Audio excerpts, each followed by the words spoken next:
నిజంగా కూడా మేము చదువుకునేటప్పుడు కూడా బాబర్ అక్బర్ కథలుండే. ఒక కళ్యాణ్ సింగ్ కథో, ఒక కేకే నాయర్ కథో ఇవన్నీ మాకు తెలియదు. ఇప్పుడు నేను అవన్నీ తెలుసుకుంటుంటే అరే ఇదా అసలు, మరి అది ఎందుకు రాశారు అందులో అనే క్వశ్చన్ వచ్చింది. రాముని గురించి పాఠం పెడితే మతతత్వం అన్నారు, కృష్ణుని గురించి చెప్తే మతతత్వం అన్నారు. ఛత్రపతి శివాజీ, రాణా ప్రతాప్, వీర సావర్కర్, సుభాష్ చంద్రబోస్, అల్లూరి సీత, భగత్ సింగ్ వీళ్ళ చరిత్రలు చాలా తక్కువ చేసి చూపెట్టినాం.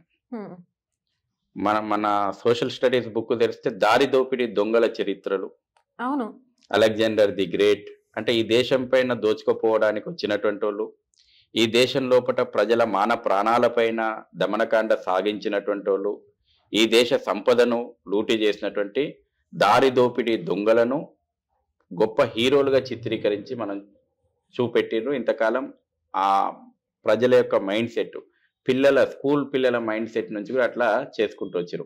ఆ భావదారిద్ర్యం నుంచి దేశాన్ని ఇప్పుడు బయటికి తీసుకొచ్చేటువంటి ఒక మహత్తరమైనటువంటి ప్రయత్నం నడుస్తుంది.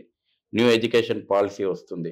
మనదైనటువంటి గొప్పదైనటువంటి చరిత్ర ఇవాళ మనం పరిచయం చేస్తున్నాం. ఇవాళ సమాధుల చరిత్ర కాదు ఈ దేశ చరిత్ర, సమాధుల చరిత్రనే అని చూపెట్టిర్రు. రిపబ్లిక్ డే సాక్షిగా మీరు చూడండి, దేశానికి స్వాతంత్రం వచ్చినప్పటి నుంచి 2014 వరకు రిపబ్లిక్ డే పీరియడ్లలో ఏం శకటాలు ప్రదర్శన చేసినాయి ఈ ప్రభుత్వాలు. 2014 నుంచి రేపు రిపబ్లిక్ డే పీరియడ్ వరకు ఎలాంటి మన సంస్కృతిని పరిచయం చేస్తున్నాయి ఈ ప్రభుత్వాలు. సమాధుల చరిత్ర, దారి దోపిడీదారుల యొక్క వీరోచిత పోరాటాలను గతంలో ఈ కుహానా సెక్యులర్ ప్రభుత్వాలు పరిచయం చేసినాయి. ఈ రోజున మన సంస్కృతి ఏంది, ఒక ఛత్రపతి శివాజీ శకటం ప్రదర్శన జరుగుతుంది. గతంలో టిప్పు సుల్తాన్ శకటం, ఇక్కడ హిందువుల పైన ఊచకోత కోసినటువంటి ఒక నరరూప రాక్షసుడు. పండుగ పూట ఇప్పటికీ కొన్ని ప్రాంతాల లోపల దీపావళి పండుగ చేసుకోరు, కర్ణాటక, తమిళనాడు బార్డర్ ప్రాంతాల లోపల పండుగల పూట దేవాలయాల మీద దాడులు చేసి హిందువులను సామూహికంగా ఊచకోతలు కోసినటువంటి ఒక నరరూప రాక్షసుని రిపబ్లిక్ డే పీరియడ్ లోపల ఘనంగా మనం శకటం ప్రదర్శించుకున్నాం. అటువంటి చరిత్ర, నీచ చరిత్ర ఇంతకాలం పరిపాలించినటువంటి కాంగ్రెస్ పార్టీది.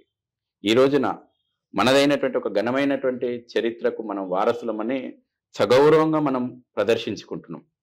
కాబట్టి ఒక్కొక్క మార్పు, ఒక్కొక్క అడుగు ముందుకు పోతోంది. నేను అందుకే ఇంతకుముందు అన్నా, అయోధ్య రామ మందిరం పునర్నిర్మాణం దగ్గర నుంచి ఒక కొత్త అధ్యాయం ప్రారంభమవుతుంది.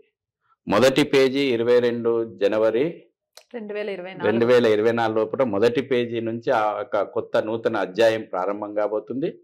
ఈ తరం, మన తరం సజీవ సాక్షుల మా యొక్క మారబోయే చరిత్రకు.